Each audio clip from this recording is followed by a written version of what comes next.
స్వప్న గారు ఎలా ఉన్నారమ్మా? బాగున్నాం సార్. సో ఇదంతా మన ఫ్యామిలీ, మన జెమినీ కుటుంబం. సో మీ మనసులో ఉన్న రిగ్రెట్ ఏంటి, ఏం చెప్పాలనుకుంటున్నారు చెప్పండి. సార్ నాకు పెళ్ళైన అదే ఇయర్లో కన్సీవ్ అయింది. కన్సీవ్ అయిన తర్వాత బాగానే ఉన్నా. స్కానింగ్ చేస్తే ట్విన్స్ అన్నారు. దానికి అంతులేని ఎవరైనా హ్యాపీ, ఫుల్ హ్యాపీగా ఉంటారు కదా సార్. హ్యాపీ. నెక్స్ట్ 5 months అప్పుడు శ్రీమంతమైంది. డాక్టర్ అన్నారు స్టిచెస్ వేసుకుంటే బాగుంటుందమ్మా, పిల్లలు హెవీ అవుతున్నారు. అమ్మ అన్నది శ్రీమంతం కాగానే వెళ్దామమ్మా హాస్పిటల్కి. తర్వాత శ్రీమంతమైన 1 week లోపలే నార్మల్గా డెలివరీ అయిపోయింది సార్. చెప్పలేని బాధ.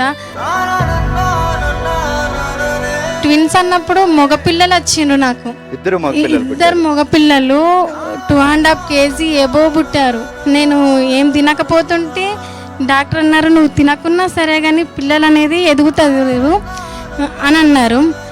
బై మిస్టేక్లా అబార్షన్ జరిగిపోయింది. అంటే వాళ్ళిద్దరూ ట్విన్స్ అబార్షన్ అయిపోయింది, బతకలేరు. నెక్స్ట్ నాకు ఇప్పుడు పిల్లలు ఉన్నారు కానీ ఆడపిల్లలు పుట్టారు. ప్రతి ఇంటికి ఒక వారసుడు అంటూ ఉంటారు కదా, నాకు వారసుడు అంటూ లేకపోయింది. నేను బై మిస్టేక్ చేసుకున్నా.